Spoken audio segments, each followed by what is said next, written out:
ହଁ ବନ୍ଧୁଗଣ, ଆଜି କ'ଣ ଆଲୋଚନା କରିବାନି ଯେ 12 ରାଶି 27 ନକ୍ଷତ୍ର ଆମକୁ ଆଜି କି ପ୍ରକାର ସୁଖ ଆଉ ଶାନ୍ତି ଦେବେ। ଆଜି ଆମେ ଆଲୋଚନା କରିବା ରବିବାରକୁ ନେଇ 7 ତାରିଖ ରବିବାର, ତିଥି ସପ୍ତମୀ। ସେଦିନ ସପ୍ତମୀ ତିଥି। ତାଳ ଗଜା ଖାଇବାନି, ପାଚିଲା ତାଳର ପିଠା ବି ଖାଇବାନି। କୌଣସି ପ୍ରକାରରେ ତାଳ ସଜ, ତାଳ ରସର ପିଠା ବା ତାଳ ଗଜା କେବେ ଖାଇବାନି ସପ୍ତମୀ ତିଥିରେ। ତାଳ ସେଦିନ ବିଷାକ୍ତ ହୋଇଥାଏ। ଯଦି ଆମେ ଖାଇବା ତାହେଲେ ଯେଉଁ ରୋଗ ସୃଷ୍ଟି ହେବ ତା ପାଇଁ ଔଷଧ ଖାଇବାକୁ ପଡ଼ିବ। ସେମାନେ ଜ୍ଞାନୀ ଗୁଣୀ ପଣ୍ଡିତ ଯେଉଁମାନେ ଏ ବିଷୟରେ କହିଛନ୍ତି। ମନେ ହେଲା। ଆଜି 7 ତାରିଖ ସୂର୍ଯ୍ୟୋଦୟ 5ଟା 8 ପରେ। ସୂର୍ଯ୍ୟୋଦୟ 5ଟା 8 ପରେ ଆଉ ସୂର୍ଯ୍ୟାସ୍ତ 6ଟା 22 ପରେ ହେବ। ଆଉ ଆଜିର ମନ୍ଦ ସମୟ ଅପରାହ୍ନ 4ଟା 45ରୁ ସନ୍ଧ୍ୟା 6ଟା 24। 4ଟା 45ରୁ 6ଟା 24। ମେଷ ରାଶି। 7 ତାରିଖ ମେଷ ରାଶି ଦ୍ୱିଜା ନକ୍ଷତ୍ରର ସକାଳ 7ଟା 56 ଯାଏ ଶୁଭ। ଆଜି ମେଷ ରାଶିର ଘାତ ବାର। ଆଜି ଧନ ଲାଭ ଯୋଗ ଅଛି। ଧୀର ପାଣି ପଥର କାଟେ। ଧୀର ସ୍ଥିର ଭାବରେ ସହି ସମ୍ଭାଳି କର୍ମ ପଥରେ ଅଗ୍ରସର ହୁଅନ୍ତୁ। ପାଗ ଅନୁକୂଳ ଅଛି। ବଢ଼ିଆ ରୋଜଗାର ହେବ। ବଡ଼ ସହକର୍ମୀମାନେ ଆପଣଙ୍କୁ ସାହାଯ୍ୟ କରିବେ। ହେଲେ ଯେଉଁମାନେ ବିଜ୍ଞ ଓ ବୟସ୍କ ସେମାନଙ୍କ ସହ ପରାମର୍ଶ କରନ୍ତୁ।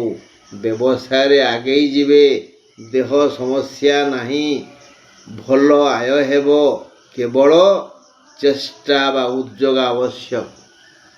ଆଜି କାହିଁ କୁହାଗଲା ଧୀରେ ଧୀରେ ଯେ ଅକସ୍ମାତ୍ ଆପଣଙ୍କୁ ଧନ ମିଳିଗଲା ଭଳି ଲାଗିବ ଏବଂ ଆପଣ ଅତି ଉଲ୍ଲସିତ ହୋଇଯିବେ, ଉତ୍ଫୁଲ୍ଲିତ ହୋଇଯିବେ। ତେଣୁ ବିଜ୍ଞ ବିଦ୍ୱାନ ବୟସ୍କଙ୍କ ସହ ଟିକେ ପରାମର୍ଶ କରି ଅଗ୍ରସର ହୁଅନ୍ତୁ। ଆଜି ଧନ ଲାଭ ଯୋଗ ଅଛି। ଧନୀ ହେଇଯିବେ। ହଁ। ବୃଷ ରାଶି 7 ତାରିଖ ବୃଷ ରାଶି ରୋହିଣୀ ନକ୍ଷତ୍ରର ସକାଳ 7ଟା 56 ଯାଏ ଶୁଭ। କର୍ମେ ଖୁସି ହେବେ। ମାନେ ଯେ ଯାଏ ମନ ପ୍ରାଣ ଦେଇ କର୍ମ କରୁଥିବେ ସେ ଯାଏ ଆୟ ଅମଳ ହେଉଥିବ ଆଉ ଖୁସିରେ କାଳାତିପାତ କରିବେ। ରବିବାର ହେତୁ କର୍ମ କ୍ଷେତ୍ରରୁ ଆଶାନ ରୂପେ ଲାଭ ହେବନି। ରବିବାର ଅଛି ନା, ତେଣୁ ଯେତିକି ଆଶା କରିଥିବେ ସେତେ ଇଚ୍ଛା ପୂରଣ ହେବନି। ଆଗରୁ ଯୋଜନା କରନ୍ତୁ, ମାତ୍ର ଏ ବିଷୟରେ କାହାକୁ କହନ୍ତୁ ନାହିଁ। କାହାକୁ ଜଣାଇଲେ ଇଚ୍ଛା ପୂରଣ ହେବନି। ଦେହ ପା ଠିକ୍ ଠାକ୍ ରହିବ। କିଛି ଦାନ ଧର୍ମ କରନ୍ତୁ, ମଙ୍ଗଳ ହେବ। ମିଥୁନ ରାଶି 7 ତାରିଖ ରବିବାର ମିଥୁନ ରାଶି ଆର୍ଦ୍ରା ନକ୍ଷତ୍ରର ସକାଳ 7ଟା 56 ଯାଏ ଶୁଭ। ପୁରୁଷଙ୍କର ଘାତଚନ୍ଦ୍ର। ନିଯୁକ୍ତି ସୂଚନା ମିଳିଯାଇପାରେ। ଅପମାନ ଯୋଗ ଅଛି। ଏଣୁ କାହାକୁ କୌଣସି ପରାମର୍ଶ ଦିଅନ୍ତୁନି। ଧାର ଉଧାର ମାଗନ୍ତୁନି। ବହୁ ଶୁଣନ୍ତୁ, ଖାଲି ହୁଁ ହାଁ କହନ୍ତୁ। ବହୁ କର୍ମ କରନ୍ତୁ, ଆୟ ଅମଳ ହେବ। ସାଧାରଣ ଭାବରେ ଚଳିବାକୁ ଚେଷ୍ଟା କରନ୍ତୁ। ବଦ ଖର୍ଚ୍ଚ କଲେ ବିପଦରେ ପଡ଼ିବେ। ଦେହ ପା ସୁସ୍ଥ ରହିବ। ଟିକେ ଦିଆନିଆ କରନ୍ତୁ, ଅନ୍ୟକୁ କିଛି ଦିଅନ୍ତୁ, ମଙ୍ଗଳ ହେବ। ଆଉ ଆନନ୍ଦ ଓ ସୁଖ ପାଇବେ। ଯଦି ସବୁ ଧନକୁ ମୁଁ ଏକୁଟିଆ ଗିଳିବି ଏହି ଚିନ୍ତା କରିବେ ତାହେଲେ ବିପଦରେ ପଡ଼ିବେ। ଗୁରୁଜନଙ୍କର ସେବା କରନ୍ତୁ, ଦାନ ଧର୍ମ କରନ୍ତୁ, ମଙ୍ଗଳ ହେବ। କର୍କଟ ରାଶି 7 ତାରିଖ କର୍କଟ ରାଶି ଅଶ୍ଳେଷା ନକ୍ଷତ୍ରର ସକାଳ 7ଟା 56 ଯାଏ ଶୁଭ। ବ୍ୟସ୍ତତା ଭିତରେ ସମୟ କଟିବ। ଆଜି ଏକ ଅଶୁଭ ଦିନ କର୍କଟ ପାଇଁ, ସମ୍ପୂର୍ଣ୍ଣ ଅଶୁଭ। ତେଣୁ ଜଗି ରଖି ସହି ସମ୍ଭାଳି ଭାବି ଚିନ୍ତି ବୁଝି ବିଚାରି ପଦକ୍ଷେପ ନିଅନ୍ତୁ, ନହେଲେ ଘାଣ୍ଟି ଚକଟି ହୋଇଯିବେ। ସବୁ କ୍ଷେତ୍ରରେ ବାଧା ବନ୍ଧନ ଭୟ ଆସିବ। ଦୂରଯାତ୍ରା କରନ୍ତୁନି। ଯାନବାହନର ବ୍ୟବହାର ନ କଲେ ଭଲ। ବାଟରେ ହଇରାଣ ହେବେ, ପୂର୍ଣ୍ଣ ଅସୁସ୍ଥ ହେବେ, ଶତ୍ରୁ ବୃଦ୍ଧି ପାଇବେ, ଭାଇ ଭଗାରୀ ପରି ବ୍ୟବହାର କରିବ, ବୃଥା ବ୍ୟୟ ହେବ। ଲାଭ କଥା ନା ଗନ୍ଧ ନାହିଁ, ଆୟର ନା ଗନ୍ଧ ନାହିଁ। ଯାହା ମିଳିବ ତାହା ଅତି ତୁଚ୍ଛ। କେହି ସହଯୋଗ କରିବେନି। ଆଜି ଭାଇ ବନ୍ଧୁ କୁଟୁମ୍ବ ସାଙ୍ଗସାଥି କେହି ସହଯୋଗ କରିବେନି। ବିପଦରେ ପଡ଼ିଲେ କେହି ଆସି ଉଠେଇବେନି, ସାବଧାନ। ସିଂହ ରାଶି 7 ତାରିଖ ସିଂହ ରାଶି ପୂର୍ବ ଫାଲ୍ଗୁନ ନକ୍ଷତ୍ରର ସକାଳ 7ଟା 56 ଯାଏ ଶୁଭ। ପ୍ରୀତିବୃଦ୍ଧି ହେବ, ସହଯୋଗ ବଢ଼ିବ। ତେଣୁ ଆଜି ଦିଆନିଆ ଯୋଗ। ଆପଣଙ୍କୁ କେହି ଲୋକ କିଛି ଉପହାର ଦେବେ। ଆଜି ରୋଜଗାର କରିବା ପାଇଁ ଅଣ୍ଟା ଭିଡ଼ନ୍ତୁ। ବିଜ୍ଞ ବୟସ୍କଙ୍କ ସହ ବିଚାର ବିମର୍ଶ କରି ଯୋଜନା କରନ୍ତୁ। ବିଧିଙ୍କର ଇଚ୍ଛା ଅଛି, ସେ ଆଜି ଯଥେଷ୍ଟ ବେଶୀ ଦେବେ। ଆୟ ଅମଳ ବଢ଼ିଯିବ। ଆଉ ଏ ସୁଯୋଗକୁ ହାତଛଡ଼ା କରନ୍ତୁନି। କେବଳ ଉଦ୍ୟୋଗ କରନ୍ତୁ। ଦେହ ପା ସୁସ୍ଥ ରହିବ। ଆୟ ଅମଳ ଭଲ ହେବ। କିଛି ଉପହାର ମିଳିବ। ପରୀକ୍ଷା ଫଳ ବି ଭଲ ହେବ। ତେଣୁ ଆଜି ଆଳସ୍ୟ ତ୍ୟାଗ କରି କର୍ମ କ୍ଷେତ୍ରରେ ନିଜକୁ ଦେଖେଇ ଦିଅନ୍ତୁ ଯେ ଆପଣ ଜଣେ ଉଦ୍ୟୋଗୀ ପୁରୁଷ। ହଁ। କନ୍ୟା ରାଶି 7 ତାରିଖ କନ୍ୟା ରାଶି ହସ୍ତା ନକ୍ଷତ୍ରର ସକାଳ 7ଟା 56 ଯାଏ ଶୁଭ। ଦ୍ରବ୍ୟ ପ୍ରାପ୍ତି ଯୋଗ ଅଛି। ଦୈନନ୍ଦିନ ବୃତ୍ତି ବେଉସା ସେବା ଆଦି ବୃତ୍ତିରୁ ବଢ଼ିଆ ଲାଭ ହେବ। ବୁଦ୍ଧି ବିବେକର ସାହାଯ୍ୟ ନେଇ ଯଥେଷ୍ଟ ଖଟନ୍ତୁ। ଦେଖିବେ ବହୁତ ପାଇବେ। ଅଳ୍ପ ଖଟିବେ, ବହୁତ ପାଇବେ। ଦି ହାତେ ଖୋଳିଲେ ପାଣି ବାହାରିଲା ପରି ଆଜି ବିବିଧ ଲାଭ ହେବ। ଏ ଲାଭ କେବଳ ଦାତାଙ୍କୁ ଜଣା। ଦାତା କିଏ? ବିଧାତା। ସେ ଦେବେ ସୁଖ ବା ଦୁଃଖ। ଯାହାର ଯାହା ଲାଭ ହେବ ତାହା ସେମାନଙ୍କୁ ବି ଆନନ୍ଦ ଦେବ। ସେମାନେ ବହୁତ ଦିନରୁ ଏ ଲାଭ ଚାହିଁଛନ୍ତି, ବିଧାତା ଦେଇନାହାନ୍ତି। ଆଜି ସେ ସୁଦିନ ଆସିଛି। ଆଜି ବିଧାତା ସେ ଲାଭ ଦେବେ।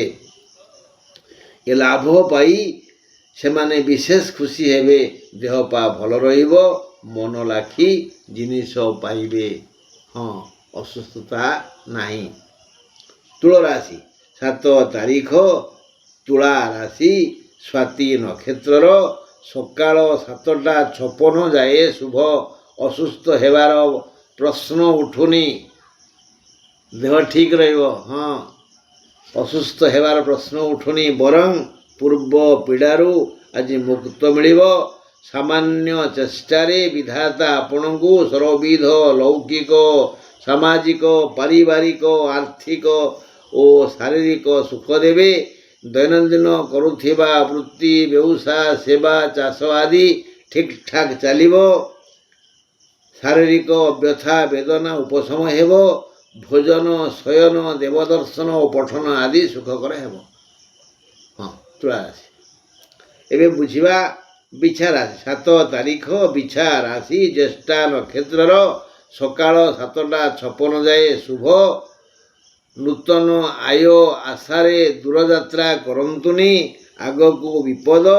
ଯାନବାହନରେ ଯା ଆସ କଲେ ବା ଯାନବାହନର ବ୍ୟବହାର କଲେ ବିପଦରେ ପଡ଼ିବେ। ରାସ୍ତା ମଝିରେ ହଇରାଣ ହେବେ। ପୁରୁଣା ରୋଗ ଆଜି ପୁଣି ହଇରାଣ କରିବ। ବହୁତ ପୀଡ଼ା ଦେବ। ବହୁତ ଭାବି ବିଚାରି କୌଣସି ପଦକ୍ଷେପ ନିଅନ୍ତୁ। ଆଜି ସାମାନ୍ୟ କଳହ ଯୋଗ ଅଛି, ବହୁ ସମୟ ବୃଥାରେ କଟିଯିବ। ଦିନର ଶେଷ ଭାଗରେ ଦିନ ଦର୍ଶନ ଯୋଗ ଆସିପାରେ, ବନ୍ଧୁ ସହଯୋଗ ମିଳିପାରେ। ଦିନ 3ଟା ପରେ ଦର୍ପଣ ଦେଖନ୍ତୁ, ହସନ୍ତୁ, ତାଳି ମାରନ୍ତୁ, ଅରିଷ୍ଟ କଟିଯିବ, ଜୟ ହେବ। ଧନୁରାଶି, ଆଜି 7 ତାରିଖ ରବିବାର, ଧନୁ ରାଶି, ପୂର୍ବାଷାଢ଼ା ନକ୍ଷତ୍ରର ସକାଳ 7ଟା 56 ଯାଏ ଶୁଭ। ପ୍ରଶଂସିତ ହେଲା ଭଳି କାମ କରିବେ। ଭାଇ ଭଉଣୀ ସହ ଉତ୍ତମ ସଦ୍ଭାବ ରହିବ। ଆୟ ଅମଳ ପାଇ ଆପଣ ଖୁସି ହେବେ। ଆୟ ଅମଳ ପାଇଁ ଆଜି ସୁଯୋଗ ଆସିବ। ବୁଦ୍ଧିମାନ ଏହାର ସଦୁପଯୋଗ କରିବେ ଓ ଦୈନନ୍ଦିନ ବ୍ୟବସାୟରେ, ବୃତ୍ତିରେ, ସେବାରେ, ଚାଷରେ ବିଶେଷ ଭଲ ରୋଜଗାର ହେବ। ବିଧାତା ଆଜି ବିବିଧ ଉପାୟରେ ଧନ ଦେବେ। ସାମାନ୍ୟ ଚେଷ୍ଟାରେ ଆପଣଙ୍କୁ ଶାରୀରିକ, ଲୌକିକ ଓ ସାମାଜିକ ସୁଖ ମିଳିବ। ଏ କହୁ ଗୋଟେ ଲାଇନ୍ କହିଲେ ନା ଯେ ବୁଦ୍ଧିମାନ ଲୋକ ସବୁ ଲାଭ ଉଠେଇବ। ମୋ ଜାଣିବାରେ ଆପଣମାନେ ସମସ୍ତେ ବୁଦ୍ଧିମାନ, ତେଣୁ ସମସ୍ତେ ଚେଷ୍ଟା କରନ୍ତୁ କେମିତି ଧନ ବଢ଼ିବ। ଇଏ ଯୁଗ ବା ନା କଳିଯୁଗ, ଧନ ଯୁଗ। ଯାହାର ଧନ ଅଛି ତାର ସମ୍ମାନ, ସ୍ୱାସ୍ଥ୍ୟ, ବନ୍ଧୁ ବହୁତ ଅଛନ୍ତି। ଯିଏ ଦରିଦ୍ର ଅଭାବୀ ତାର କେହି ନାହାନ୍ତି। ମକର ରାଶି, 7 ତାରିଖ ମକର ରାଶି, ଶ୍ରବଣା ନକ୍ଷତ୍ରର ସକାଳ 7ଟା 56 ଯାଏ ଶୁଭ। କଳହ ଯୋଗ ଅଛି। ଏହା ଜାଣି ଯଦି ନୀରବ ନ ରହିବେ ତାହେଲେ ବଡ଼ କ୍ଷତି ହେବ। କଳହ ଭଲା କି ଯଦି କଳହ କରିବେ ଆପଣଙ୍କୁ କ'ଣ ଲାଭ ମିଳିବ? ଆଜି ଯାଏ ତ ବହୁତ କଳହ କଲେଣି, କେତେ କ'ଣ ପାଇଲେଣି। ତେଣୁ ଟିକେ ସାବଧାନ, ଚୁପ୍ ରହନ୍ତୁ। ଆଜି ମନ ଅଧୀର ଓ ବ୍ୟାକୁଳ ହେବ। ସମସ୍ତଙ୍କୁ ସନ୍ଦେହ ଲାଗିବ। ଧନାଗମ ହେବ। ଦୈନନ୍ଦିନ ବୃତ୍ତି, ବ୍ୟବସାୟ, ଚାଷ, ସେବା ଆଦି ଠିକ୍ ଠାକ୍ ଚାଲିବ। ଦେହପା ଠିକ୍ ଠାକ୍ ରହିବ। ରୁଚିକର ଖାଦ୍ୟ ମିଳିବ। ମଧୁର ଭାଷୀ ଜୀବନସାଥୀ ଓ ଅର୍ଥକାରୀ ବିଦ୍ୟା ଲାଭ ହେବ। ସବୁ ଠିକ୍ ଠାକ୍ ଯେ, କିନ୍ତୁ କଳହ ଯୋଗ। ଏହା ଜାଣିଲେ ଯିଏ ଯାହା କହିଲେ ଢୋ, ଏ କାନରେ ପୁରେଇ ସେ କାନରେ ବାହାର କରିଦିଅନ୍ତୁ, ହୁଁ ହାଁ ମାରିଦିଅନ୍ତୁ ଟିକେ, ଯେମିତି ସେ ଜାଣନ୍ତୁ ଆପଣ ଗୋଟେ ନିଦା ପଥର। ଜଗନ୍ନାଥ ମୂର୍ତ୍ତି ତ ଆଉ କିଛି ଉତ୍ତର ଦେବେନି। ଦେଖିବେ ସବୁ ସୁଖ ପାଖକୁ ଆସିବ। କୁମ୍ଭ ରାଶି, 7 ତାରିଖ କୁମ୍ଭ ରାଶି, ଶତବିଶା ନକ୍ଷତ୍ରର ସକାଳ 7ଟା 56 ଯାଏ ଶୁଭ। ଆୟ ବୃଦ୍ଧି ଦିନଟି ସବୁ ଦିଗରୁ ଉତ୍ତମ ଅଟେ। ସ୍ୱାସ୍ଥ୍ୟ ପୂର୍ବାପେକ୍ଷା ଆଜି ସୁନ୍ଦର ଦିଶିବ ଓ ରୋଗମୁକ୍ତ ହେଲା ଭଳି ଲାଗିବ। ପୁରୁଣା ରୋଗୀ ସୁସ୍ଥତା ଅନୁଭବ କରିବେ। ଆୟ ଅମଳ ପାଇଁ ସମସ୍ତ ସୁବିଧା ସୁଯୋଗ ମିଳିବ। ମନାନୁସାରେ ସମସ୍ତ ଲୌକିକ, ସାମାଜିକ, ମୌଳିକ, ବୌଦ୍ଧିକ, କୌଳିକ, ଆର୍ଥିକ ସୁଖ ମିଳିବ। ଆୟ ଅମଳ ପାଇଁ ସମସ୍ତ ସୁବିଧା ସୁଯୋଗ ମିଳିବ। ଆଉ ପାରିବାରିକ ସୁଖ ମିଳିବ। ମୁହଁଟି ପ୍ରଫୁଲ୍ଲ ଦିଶିବ। ପରୀକ୍ଷା ଫଳ ଶୁଣି ଖୁସି ହେବେ। ଭାଇ ବନ୍ଧୁ କଳାଗ୍ରତ କରିବେ। ମାନେ ବଢ଼ିଆ ଦିନ କୁମ୍ଭ ରାଶିର। ହେଲେ ସେମାନଙ୍କ ହୃଦୟକୁ ଆକ୍ରମଣ କରେ କୁମ୍ଭ ରାଶି ଲୋକମାନେ ନିଜକୁ ବଡ଼ ଜ୍ଞାନୀ ଭାବନ୍ତି। ନାଇଁ ନାଇଁ ନାଇଁ ନାଇଁ ନାଇଁ ନାଇଁ, ପୁଣି କହୁଛି ନାଇଁ, ଜ୍ଞାନୀ କେହି ନୁହନ୍ତି। ଆମେ ଯାହାଙ୍କ ପଦାଙ୍କ ଅନୁସରଣ କରୁଛେ ସେଇ ଜ୍ଞାନୀଙ୍କ ବିଷୟରେ ମୁଁ ପହରଦିନ କହିବି। ଚାଣକ୍ୟ ଏଇଭଳି ଜ୍ଞାନୀ, ସେଇମାନେ ହିଁ ଜ୍ଞାନୀ। ଯାହାଙ୍କୁ ଚୁମୁଟିଲା ମାନେ କିଛି ଜ୍ଞାନ ବାହାରେ। ଜ୍ଞାନମୟ ସେମାନେ। ରସପୂର୍ଣ୍ଣ ଆମ୍ବ ତାଙ୍କ ରସାଳ ହେଲା। ଗାଈ କ୍ଷୀରକୁ କୁହାଯାଏ ଗୋରସ। ତେଣୁ ଜ୍ଞାନ ବିଷୟରେ ଆପଣ ଟିକେ ଚିନ୍ତା କରନ୍ତୁ। ଆପଣ ଜମା ଜ୍ଞାନୀ ନୁହନ୍ତି, କିନ୍ତୁ ଅହଙ୍କାର ମୁଁ ଜ୍ଞାନୀ। ଅନ୍ୟକୁ ଠକି ପାରୁଛି, ଅନ୍ୟକୁ ହଇରାଣ କରିପାରୁଛି, ଅନ୍ୟକୁ ବିପଦରେ ପକାଇ ପାରୁଛି, ଅନ୍ୟର ହାନି ହେଲେ ମୁଁ ନାଚୁଛି। ଏହା ପାଇଁ ଆପଣ ଜ୍ଞାନୀ ତ? ହଁ, ଚିନ୍ତା କରନ୍ତୁ। ସତରେ ଆପଣ କାହାର କ୍ଷତି କରୁନାହାନ୍ତି। କେବଳ ଆପଣଙ୍କର ଭବିଷ୍ୟତ ସନ୍ତାନଙ୍କର କ୍ଷତି କରୁଛନ୍ତି। ଆପଣ ଦେଖୁଥିବେ ସେମାନେ କିଭଳି ଦୁଃଖ ଭୋଗୁଥିବେ। ଜମା ଜ୍ଞାନୀ ବୋଲି ଗର୍ବ କରନ୍ତୁନି। ମୀନ ରାଶି 7 ତାରିଖ ମୀନ ରାଶି ରେବତୀ ନକ୍ଷତ୍ରର ସକାଳ 7ଟା 56 ଯାଏ ଶୁଭ। ଆଜି ଘାତଚନ୍ଦ୍ର ହତୋତ୍ସାହିତ ହେବେ। ସବୁ କ୍ଷେତ୍ରରେ ବାଧା ବନ୍ଧନ ଭୟ ଆସିବ। କେମିତି ବ୍ୟୟ ବଢ଼ିବ ସେ ଚିନ୍ତା ମୁଣ୍ଡକୁ ଆସିବ। ମାତ୍ର କିପରି ଆୟ ହେବ ସେଥିପାଇଁ ନିଜ ମୁଣ୍ଡକୁ ଭାବନା ଆସିବନି ବା କେହି ଜଣେ ପରାମର୍ଶ ଦେବେନି କେମିତି ଆୟ ହେବ। ସମସ୍ତେ କହିବେ ଏଇଟା ଆଣୁନା ସେଇଟା ଆଣୁନା ଏଇଟା କିଣୁନା ଏଇଟା ରଖୁନା ଇତ୍ୟାଦି ଇତ୍ୟାଦି। ଆରେ ଦରଦାମ ଯାହା ବଢ଼ି ଚାଲିଛି କେମିତି ଭାବରେ ମୁଁ ସଂସାର ଚଳାଉଛି ମୁଁ ଜାଣିଛି। ତମେ ଖାଲି କ'ଣ କହୁଛ ଚିନି ଅଧ କିଲୋ ନେଇ ଆସ, ଆମ୍ବ କିଲୋ ନେଇ ଆସ, ଚା ସରିଗଲାଣି, ତେଲ ଆଉ 2 ଦିନ ଯିବ। କ'ଣ ବର୍ଷରେ ଫୁଟୁଛି କି ବାବୁ? ସମସ୍ତେ କହିବେ ଖର୍ଚ୍ଚ କର। ଖଟଣି ପାଇଁ କେହି ଆଠଣା ଦେବେନି। ହଁ ସାବଧାନ ଥିବ। ଆଜି ଗୁଡ଼େ ଖର୍ଚ୍ଚ ହେଇଯିବ। ଖର୍ଚ୍ଚ ପାଇଁ ମୁଣ୍ଡକୁ ଚିନ୍ତା ଆସିବ। ସମସ୍ତେ ପରାମର୍ଶ ଦେବେ କିନ୍ତୁ ଆୟ ପାଇଁ ଅମଳ ପାଇଁ କେହି ସହଯୋଗ କରିବେନି। କିପରି ଆୟ ହେବ ସେଥିପାଇଁ ନିଜ ମୁଣ୍ଡକୁ ଭାବନା ଆସିବନି। କେହି ପରାମର୍ଶ ଦେବେନି। ସମସ୍ତେ ନେବା ମୁଣ୍ଡରେ ରହିବେ। ଟଙ୍କା ଆଠଣାଏ କେହି ଦେବେନି। ହେଲେ ପୁଣି ଦେହ ପା ଖରାପ ହେବ। ସାବଧାନ। ସ୍ୱାସ୍ଥ୍ୟ ଉପରେ ମନର ପ୍ରଭାବ ପଡ଼ିବ। ତେଣୁ ଆପଣ ବଡ଼ ବିଚଳିତ ହୋଇପଡ଼ିବେ। ମୀନ ରାଶି ପାଇଁ କୌଣସି ଦିଗରୁ ଆଜି ଭଲ ନାହିଁ। ଯଦି ସେମାନେ ନିଜକୁ ଭଲ ବା ସୁସ୍ଥ ବା ଶାନ୍ତ ରଖିବାକୁ ଚାହାନ୍ତି ତାହେଲେ ନାମ ନିଅନ୍ତୁ। ମହାମନ୍ତ୍ର ଜପନ୍ତୁ। ହରେ କୃଷ୍ଣ କୃଷ୍ଣ କୃଷ୍ଣ ହରେ ହରେ, ହରେ ରାମ ରାମ ରାମ ହରେ ହରେ। ହରି ବୋଲ ହରି ବୋଲ ହରି ବୋଲ ହରି ବୋଲ। ବୋଲ ହରି ହରି ହରି ବୋଲ ହରି ବୋଲ ହରି।